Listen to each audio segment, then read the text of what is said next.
Welcome to another Dietitian Talk Live, where the dietitians of Married to Health come together on different topics. Today it's a live Q&A, so if you have questions, many of you have submitted questions previously through our groups and social media, so thank you for following and commenting.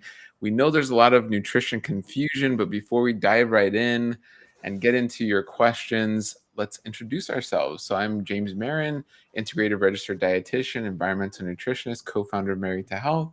I'm Delia Marin. I'm an integrative gut health dietitian, certified gastrointestinal nutritionist, and a co-founder of Married to Health.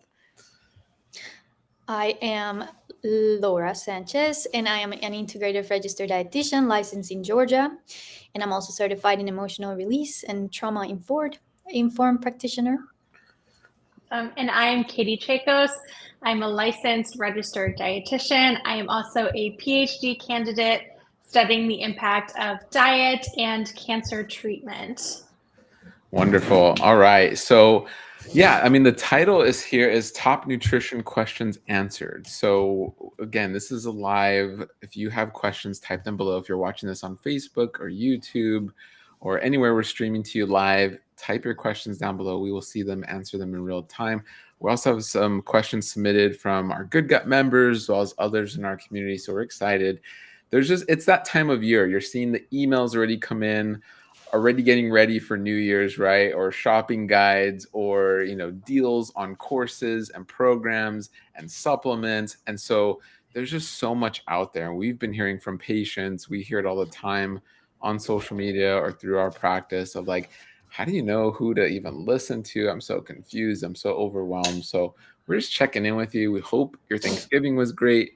We hope your week has been great and gearing up for Christmas or whatever you're celebrating and the new year. It's a time to just check in, see how things are going, answer some questions. Yeah? Let's do it. Let's do it. Okay.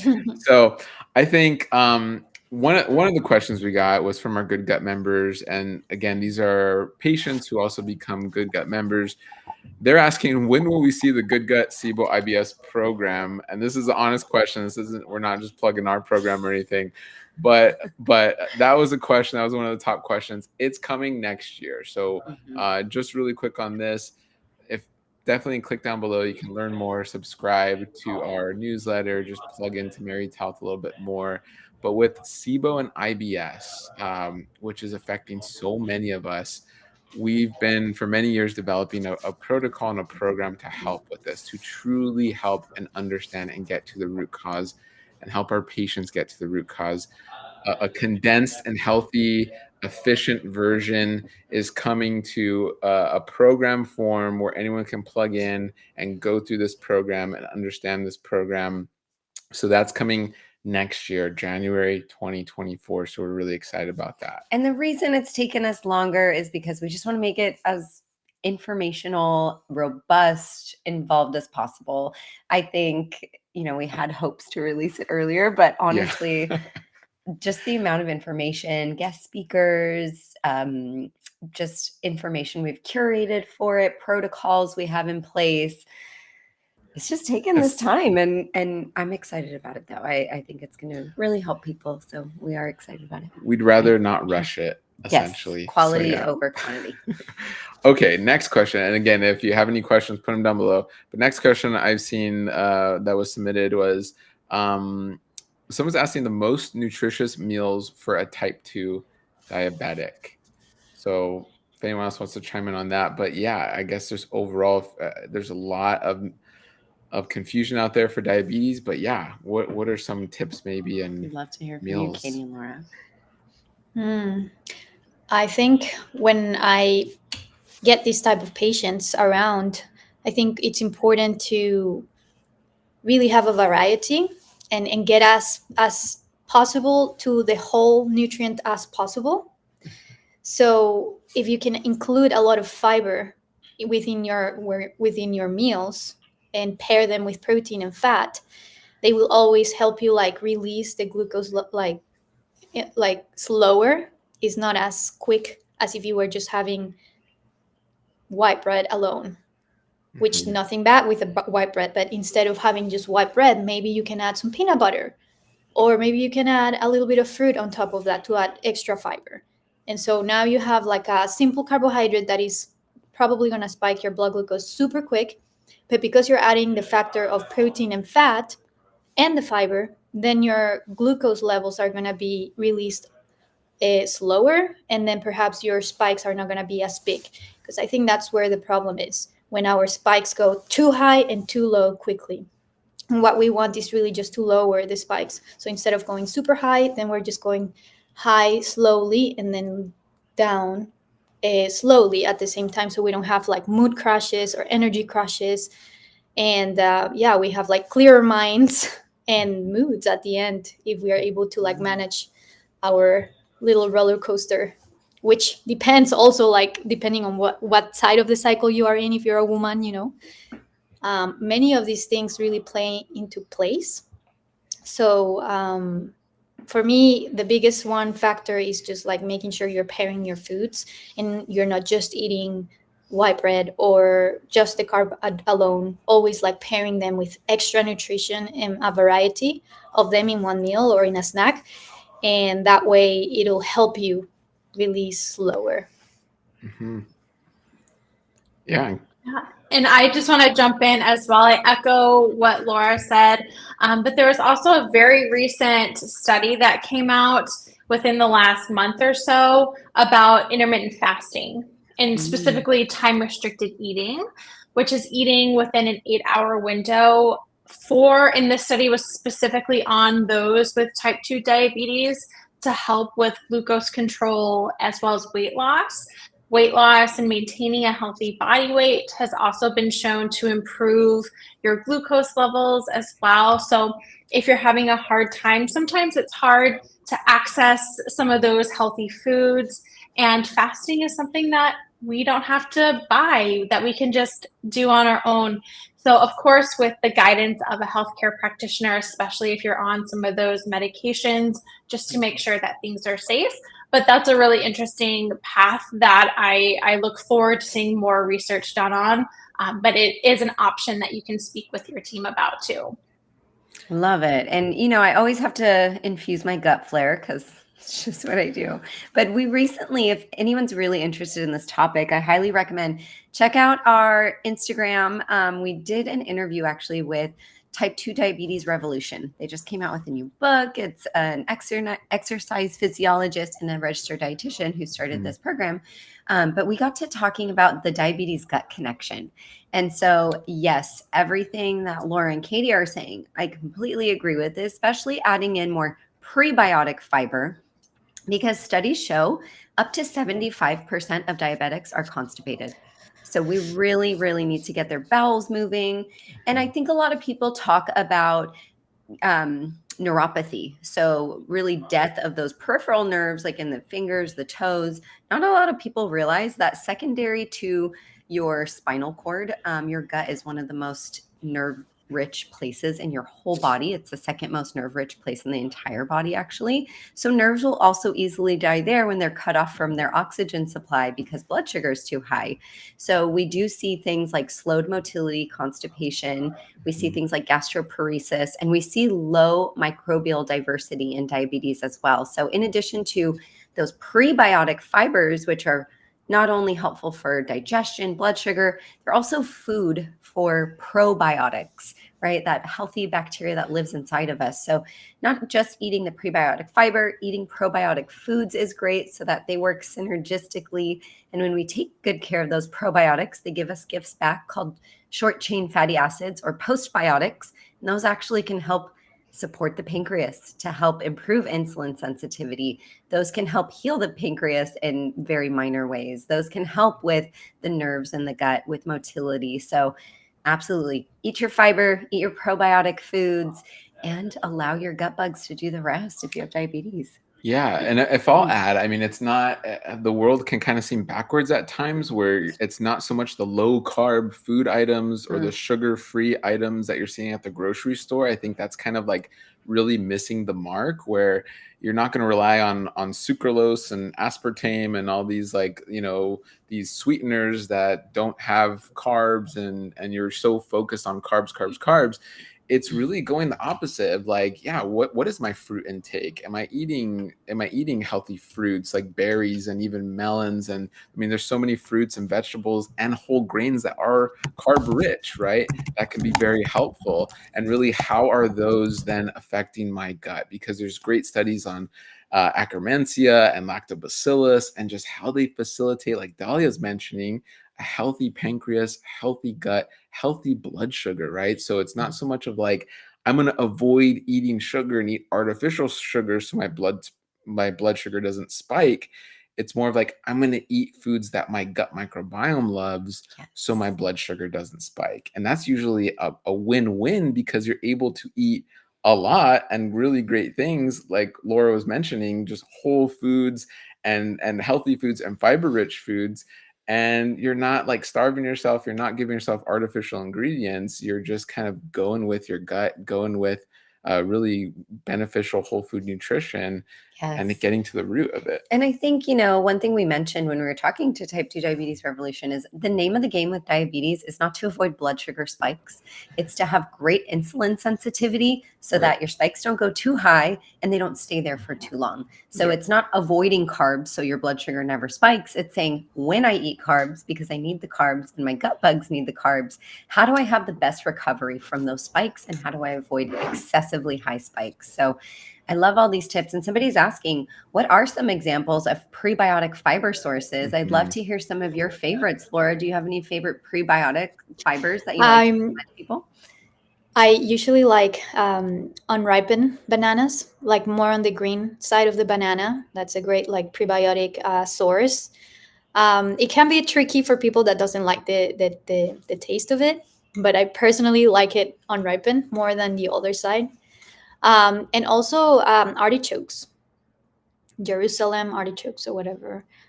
You can find prebiotics in many sources, but those are my favorite. And if anyone wants to share more. Love it. Katie, what are yours? What are your favorite prebiotic fibers you like to eat and you like to recommend? My go-tos are very simple, onions and garlic. I am a garlic girl through and through. If you can tolerate it, I add it in just about everything. I think I roasted like 4 or 5 cloves of garlic for my Thanksgiving dinner. So that's something that I always go to for mine. I love that. And I would have to What are say, I yours? think mine are fibrous fruits. So I love recommending things like kiwis, dragon fruits. Right now, my favorite fruit, persimmon, is in season. So, especially for my diabetics, I don't want them to fear fruit. I want them to eat fruit and really have great blood sugar after they are incorporating fruits because they have great insulin sensitivity. And just so you all know, like the prebiotic, like if you type into Google prebiotic rich foods and you'll see a list pop up, right? Those are just some of the most studied. They do have certain special characteristics where they're really bypassing our stomach and our saliva and our small intestine, and they're making their way to the colon. But really, all plant foods serve a purpose to really help our microbiome in some way, shape, or form. So you really can't go wrong. So even if your favorite is like chermoya or some one-off fruit or vegetable that's maybe not well known, it's likely still going to have a benefit. There's just not research because there's not a big chermoya industry, right? Many of you don't even like, what is he talking about? What even is a chermoya, right? Or these one-off fruits, there maybe might not be as much data on it, but that doesn't mean it's not beneficial. Some of the more well-known, like, like garlic and onions, but shout out garlic. Like garlic and onions go with everything. They're so like cross-cultural. I feel like every culture uses garlic and onions, so it's like that is one of my favorites And too. Katie mentioned if you tolerate them, Yeah. and that's what we're here for. That's what we do at Married to Health. We help people not just eat and learn about these new foods, but help them tolerate them because that's probably the number one thing that we hear is, oh, I want to eat garlic and onion, but Yeah. my gut does not want me to eat those things. So if you're one of those people, we got your back. Yeah, for sure. Okay. I think I'd like to add something else too, Yeah. that it's like research shows also that if you pair vinegar like to your meals or you have it in your salads, like the acetic acid will help you reduce the blood sugar in your whenever you eat. And also having in mind that muscles require glucose for their functioning.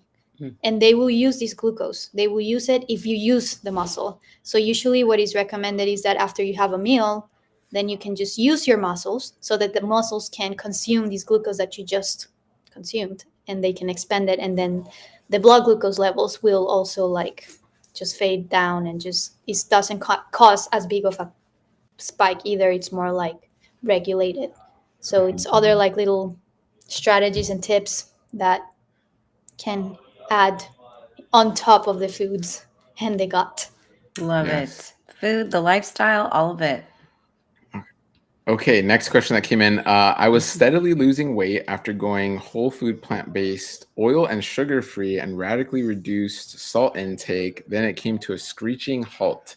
I want to lose the rest of it for good, but need help in figuring out how. I'll just add to that. I mean, just really quickly is we don't know. And again, this is just a disclaimer. This isn't medical advice. These are just general questions, general advice, and maybe some of the latest research aligned with that.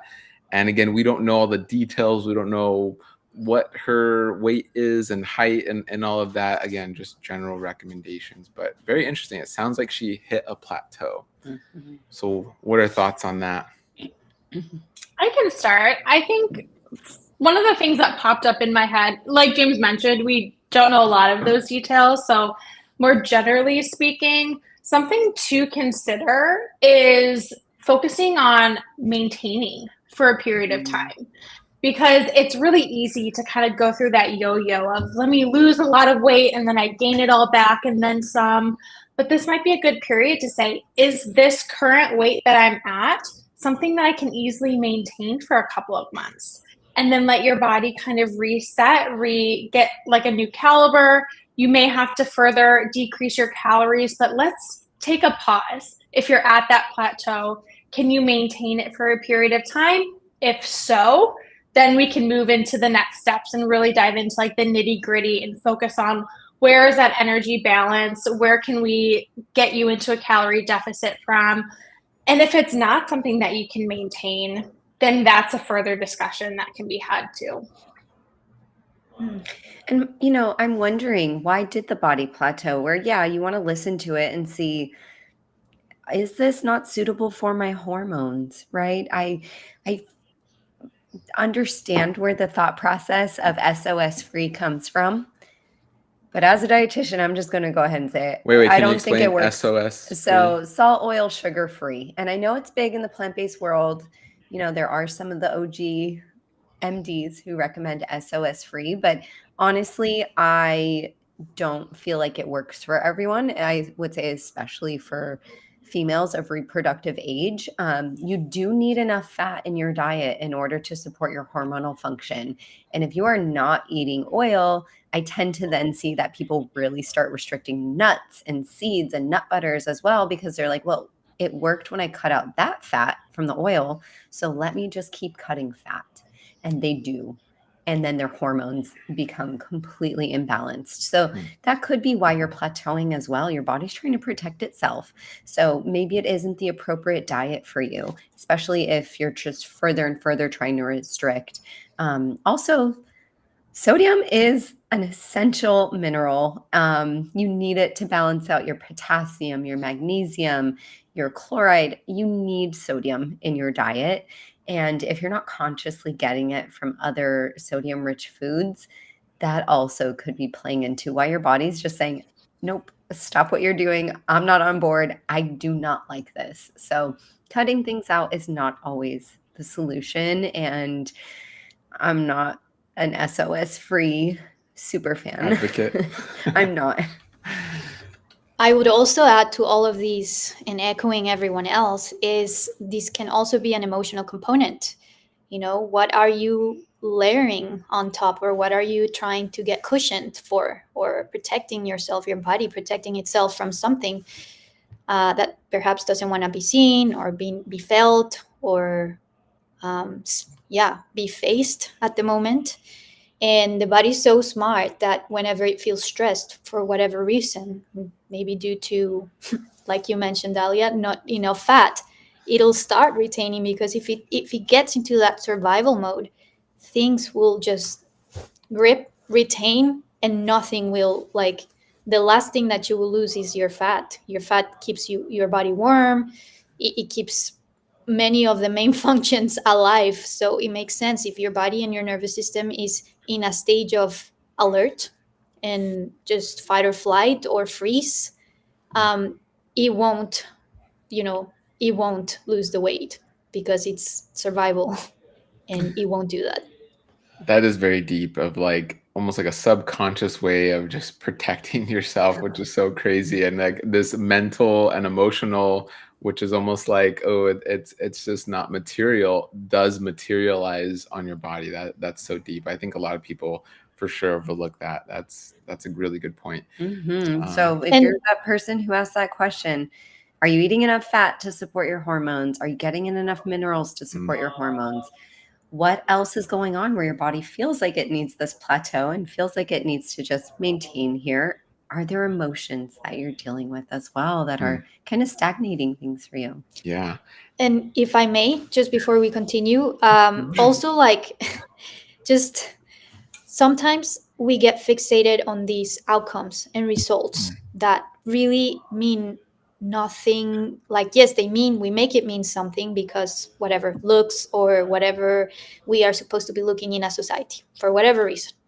But maybe it'd be a great a way to explore, to have other types of markers, like how is my energy, or how are my moods, or am I getting enough fiber, am I pooping every day?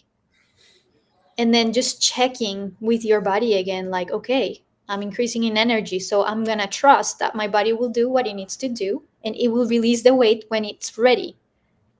So it's kind of like I'm working like on a team with my body. It's not just my mind trying to get rid of it, because the body perhaps has another plan. So it's like teaming up and just being like on the same team relation. Beautiful. Beautifully said. Beautifully summed up. Yeah, and then to add really quickly, sugar cravings. Can you share some tips to help with sugar cravings? Very important, very poignant to this point. Sugar cravings. I can jump in. This can be very nuanced and very much about the individual themselves. But from my perspective, I tend to kind of lean into mindful eating and some more intuitive eating practices. And I would say honor that craving. I'd rather you have a little piece of dessert versus trying to figure out what else you can eat to satisfy that craving, which oftentimes leads to eating even more than you would have if you had just had that little piece of dessert. Kind of thinking about the overall context of your diet, but there's lots of other things that can be done too. But that's just something that I like to point out, that we eat for a lot of reasons beyond just weight, beyond just certain components, and eating for our soul is important too.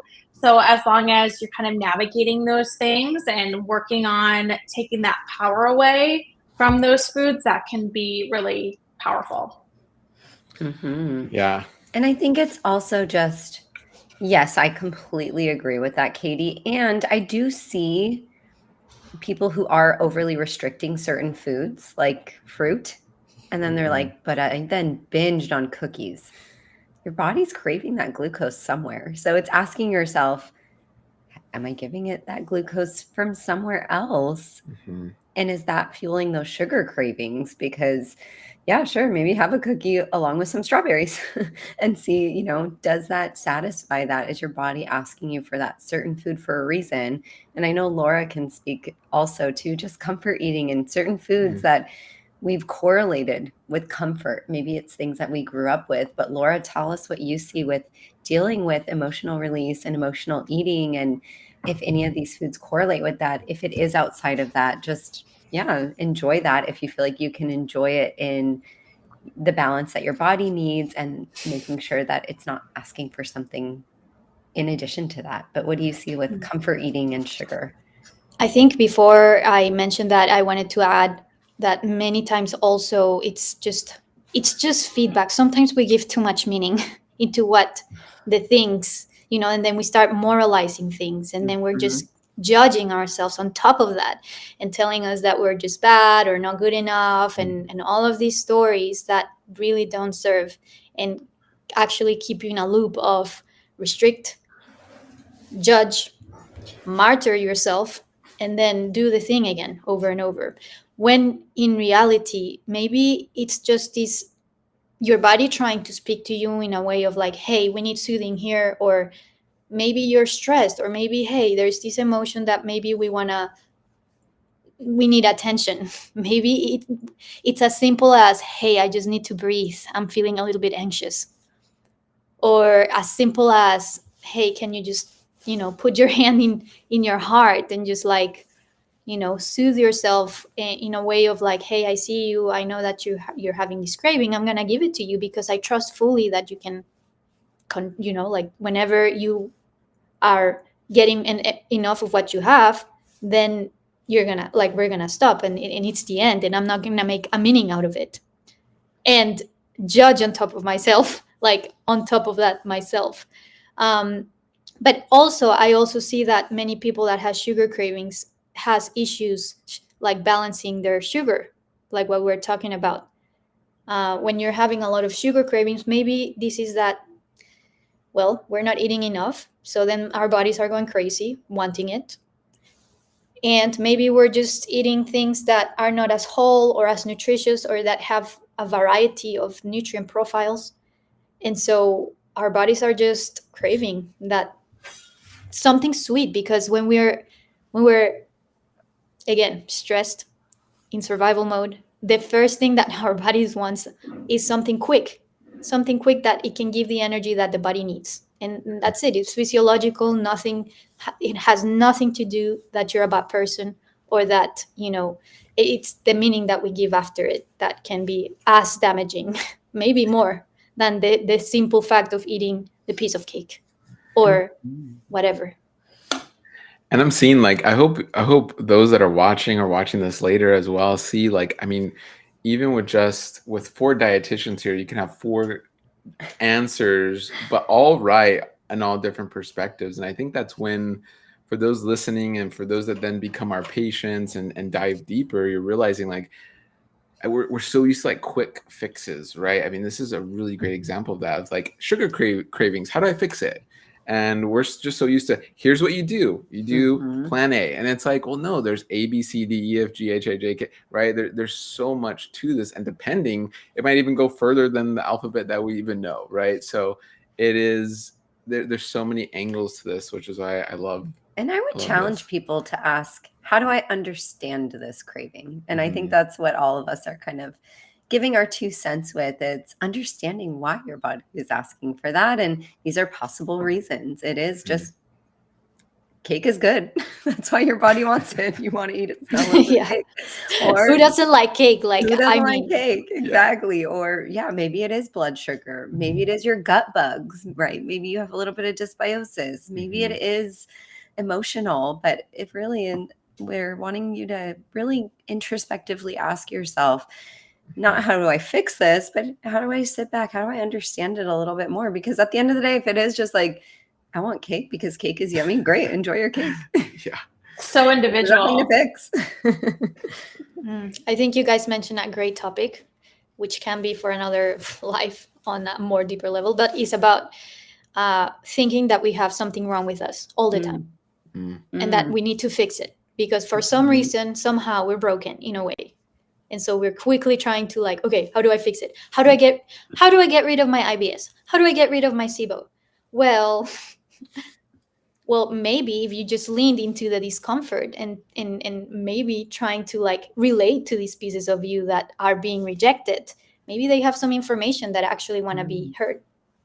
What is the SIBO trying to tell you, right? Yeah. What are your symptoms trying to say, right? And that's even, I mean, that's on our website of like really helping you translate your body's symptoms, right? Your body's trying to talk to you, and like, what does it mean? How do we understand it? So very, very, very important. All right, well, great. I love this. Couple more questions that we have here.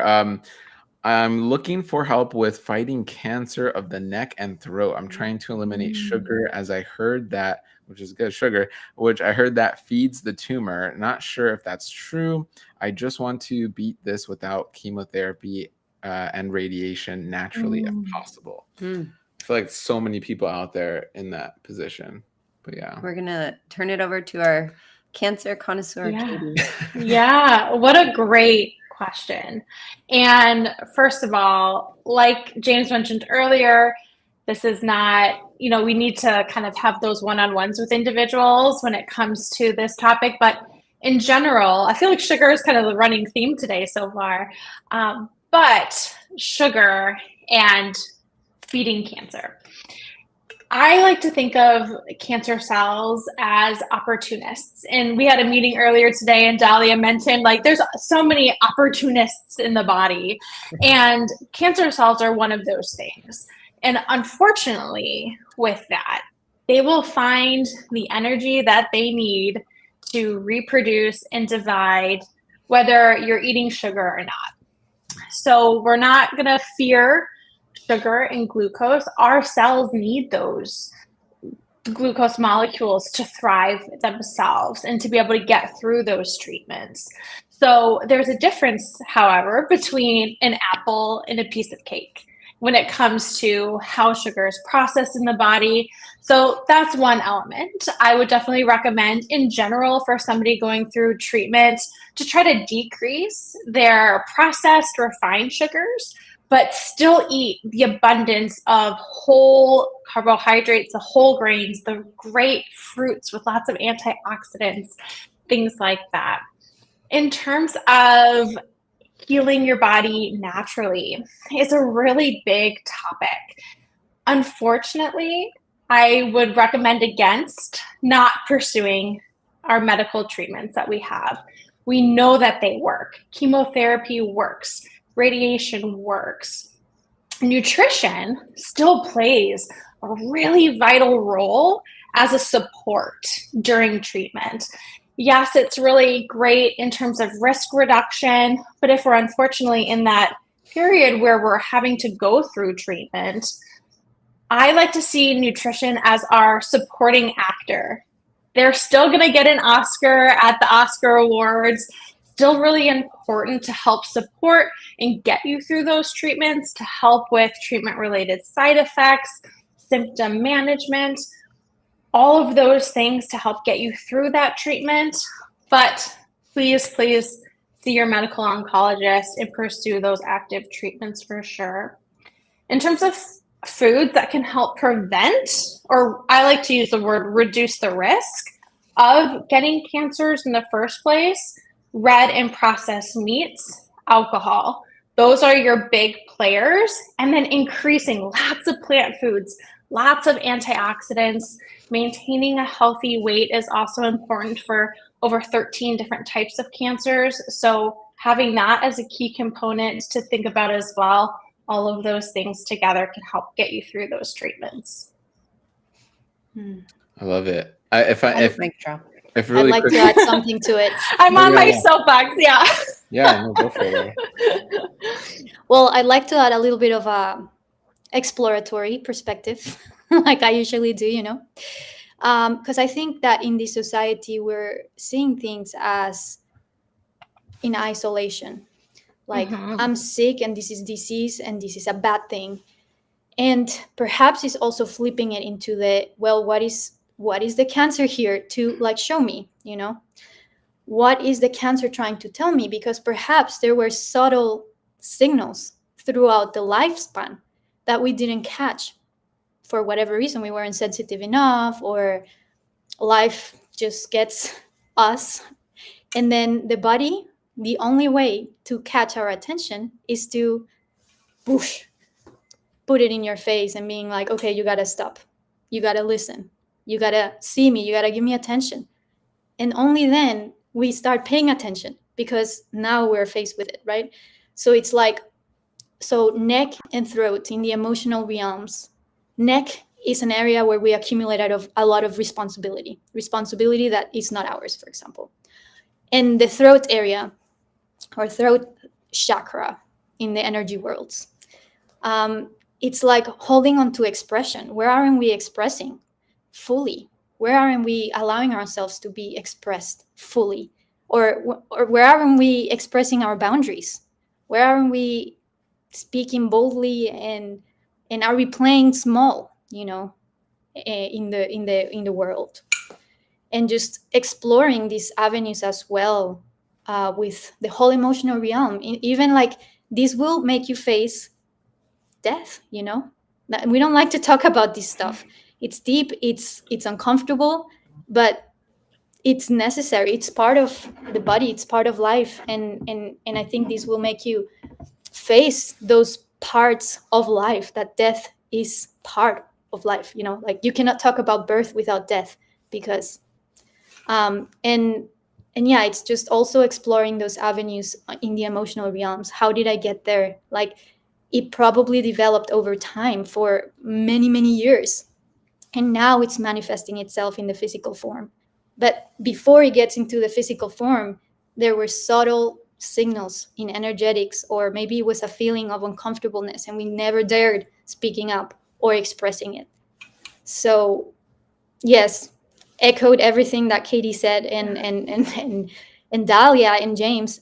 And there's also this other realm of things that we gotta explore, because I think we demonize disease, thinking that this is trying to get us and kill us, when maybe this is our body desperate last chance to give us, like, okay, I'm giving up on you, and you gotta stop and listen to me. That's so beautifully said, Laura, because so many times we ignore the little whispers and, our body asking, but we can't ignore sometimes when it's screaming. So I hope we see a day where in the medical journals, we read that part of risk factors are not just smoking and highly refined diets, but I really hope that one day we see that emotional trauma or stored emotion, or some of those things, Laura, that you're dealing with in your realm of emotional release, that we're starting to see that the data is appreciating that side of things, because I think it's so overlooked. And until we really start addressing it and more of us start talking about it, it's not acknowledged. I do just want to add as well, something that came up when Laura, you were talking, was this element of control as well. And I find that a lot of patients, and this includes cancer patients, but also any other kind of diagnosis that somebody might receive, is feeling out of control. And nutrition can often be a nice way to take some of that power back, to say, this is one element of my care that I have control over, that I can really prioritize, and help you kind of realize that, hey, maybe I need to make this a bigger priority than I had in the past, going forward, beyond just my treatments, into kind of really focusing on that lifestyle. So I find that a lot of times that focusing on nutrition can be a good way to kind of take that mental anguish and that mental energy away from those really, tough treatments, and say, okay, I'm going to focus on this area because it is what I can control and what I have power over. I love that. So beautiful. And, I think oftentimes with those areas of control, it's so great to be empowered, but I see it moving into fear. And that's where this next question comes in. Someone's asking, how do we navigate bad advice or understand what is true and what isn't? And I honestly don't think that anyone out there giving advice online is intending to do harm. Maybe there are, honestly. There are some people who will just capitalize on something. However, I think that people become desperate and overly controlling. And that's where you see maybe influencers or nutritionists online who are almost recommending things that we know, because we see disordered eating and eating disorders. We're like, you're promoting an eating disorder, or that's very disordered and extreme what you're promoting, because that person doesn't have the qualifications or the experience in seeing the other side of it. Maybe as they're in their own disorder, or they're surrounded by people who are in a disordered state of mind, it's very normal. But we as dietitians, I think, are very trained and keen to see the other side of it. So I know for me, one thing I'm always asking when I'm seeing advice given online that I'm like, that's a little suspect. I'm always asking, what real life experience does this person have after they've had proper training? Because we know, yes, training is helpful, but you do need that real life component, right? There are these social media healthcare professionals as well, who we all know have never spoken to a patient in their life.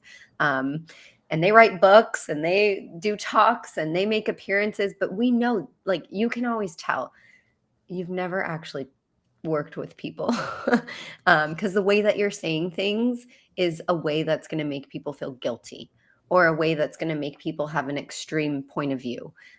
Is that your telltale signs of how they never, or are you willing to share some of the signs you see of how you can tell? No, I mean, that is one of the biggest red flags, where it's like you're Way they promoting speak. something extremely extreme, Yeah. and you're so nonchalant about it. Like, yeah, of course everybody can have this disordered way of eating. Like, why wouldn't you do this, right? So you're almost making people feel guilty for not having that disordered way, or that unscientific way of whatever it is, eating, taking supplements, whatever it is that somebody's promoting. So again, just understand, what is that person's training in that area?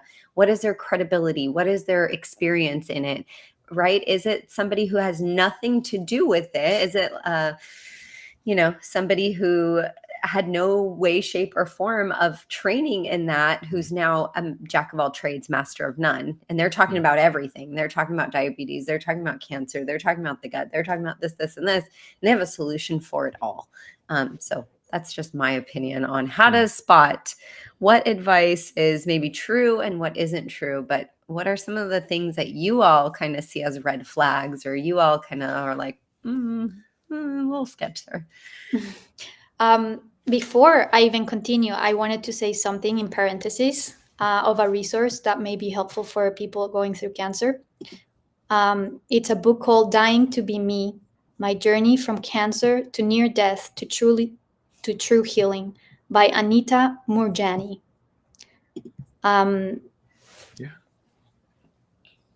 Yeah. We'll post it in the... Interesting. I saw her in a little interview, and it was very amazing what she had to share about her journey with cancer.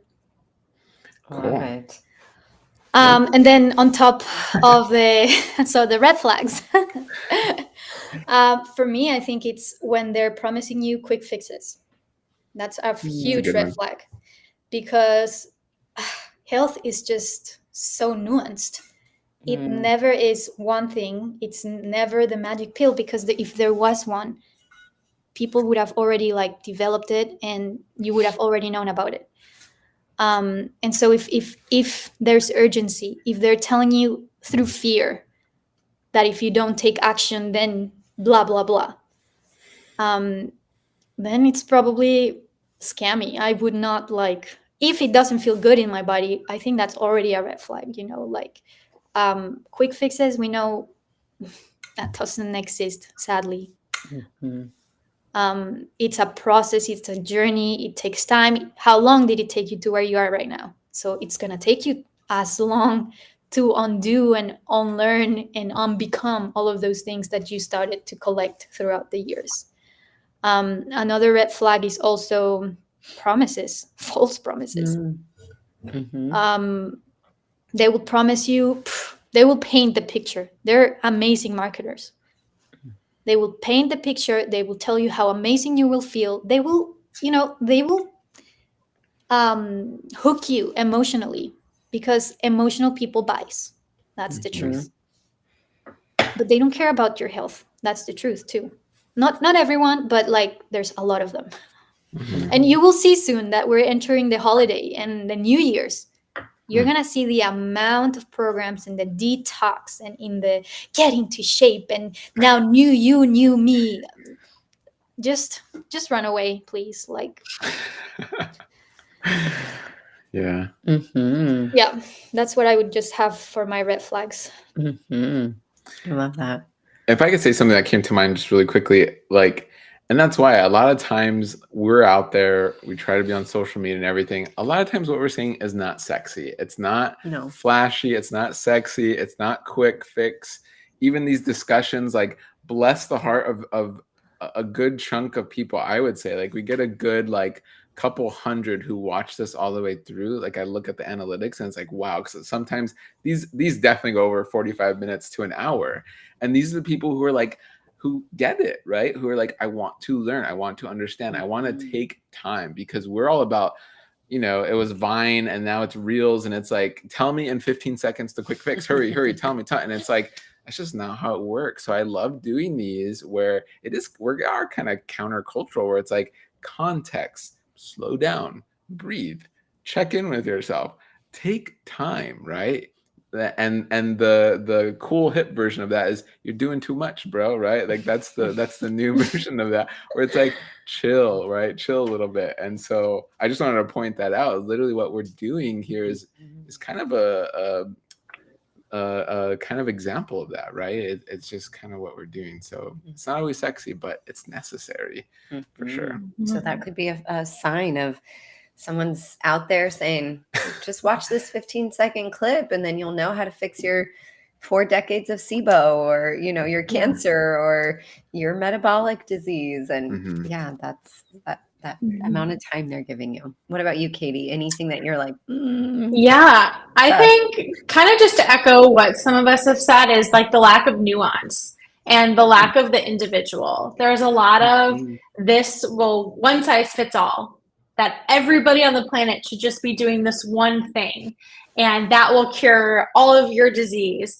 Whereas in reality, there's a lot of gray space when it comes to health. It's all about the individual, really kind of diving into that context that James was mentioning.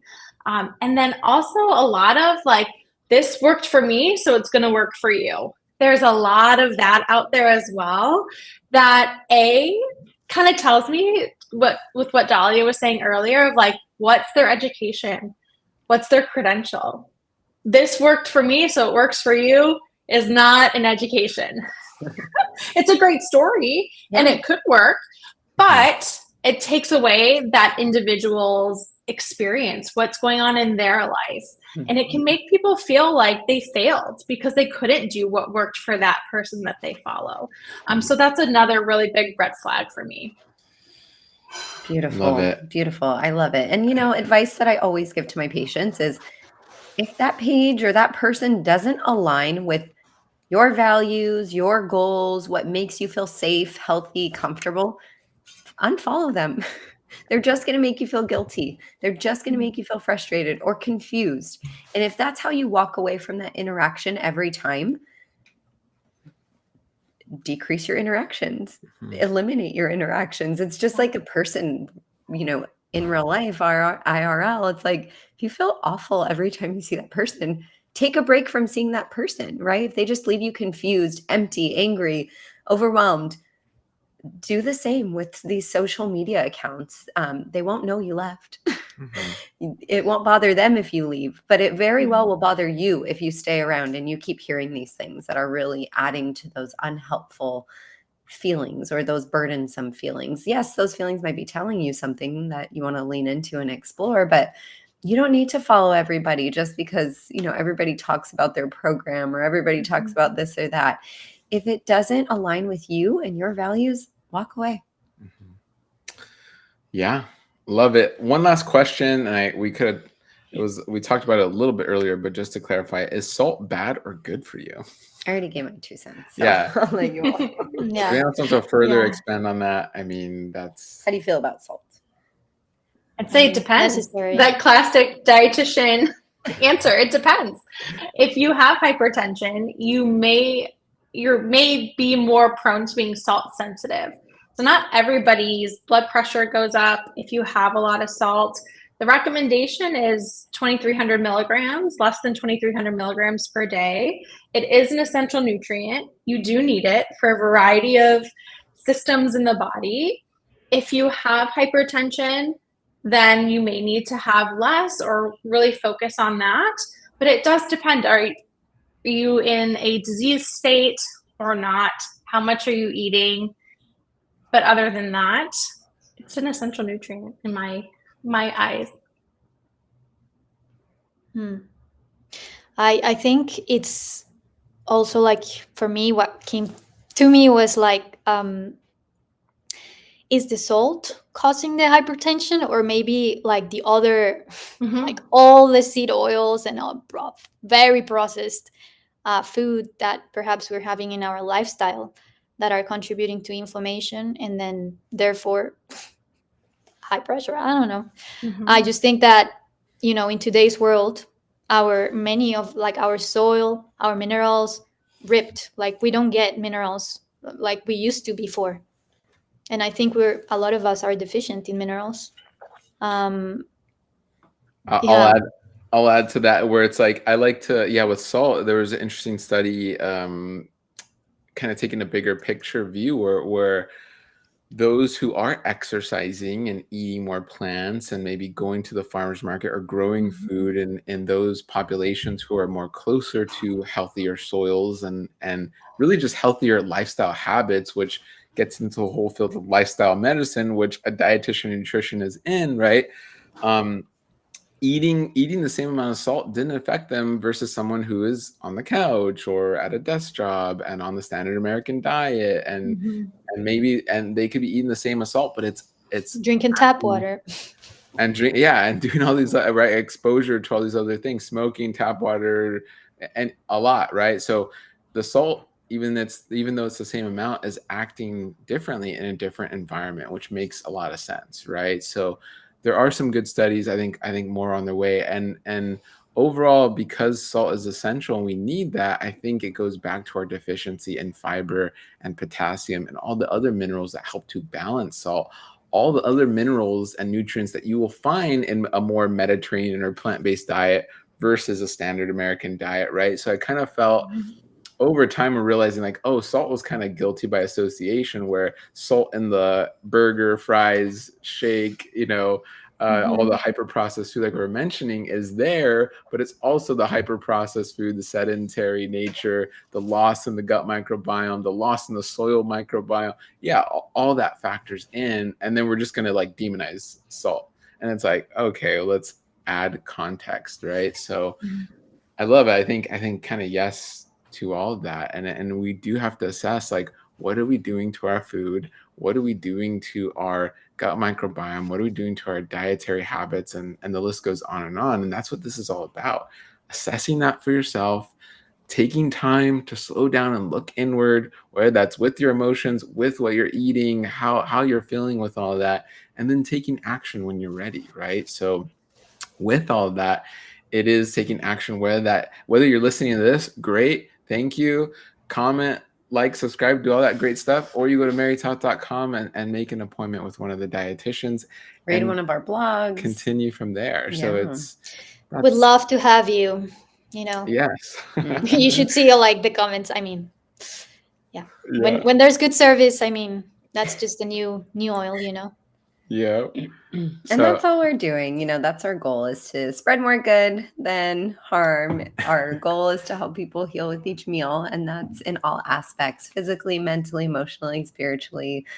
That is what our Northern Star is. So hopefully no one has ever walked away from Married to Health feeling like, I'm not sure about that advice that I received, because we're really in this because we care about everybody. And, we research these things for ourselves, for our loved ones, and for all of you who are part of this community. So thank you. Thank you. This is our last dietitian talk of 2023. So thank you to those who tuned in. Thank you to those who have been part of our community for this year, for years past. We look forward to those who will join us in the future. We hope that in this holiday season, we know that it can be a beautiful season and it can be a stressful season. And if food is a way that you cope with some of that stress or some of those emotions, we hope that some of these things we mentioned today resonate with you, and it gives you something to think about and take pause with, and that you're able to just continue to heal with each meal. So that's all I have for today. I don't know about the rest of you. Any last parting words as we close out the year? You are the expert. I think I want to give that back to you, the empowerment. You got to go back to your body. Your body will give you the feedback and the language, and it will tell you when something it doesn't like. You will feel it. So I would add feel with each meal as well. Yeah. I would say give yourself some grace. The last couple weeks of the year, there's a lot going on. You're doing the best that you can do for yourself, for your family, for your community. So take a bit of a pause and bring that grace back in. Beautiful. I love it. Well, on that, thank you, everybody. We'll see you for our next Dietitian Talk or Good Gut Live. Again, feel free to connect with us at marytalk.com. And as always, heal with each meal and feel with each meal. All right. Thank you, everybody. See you soon.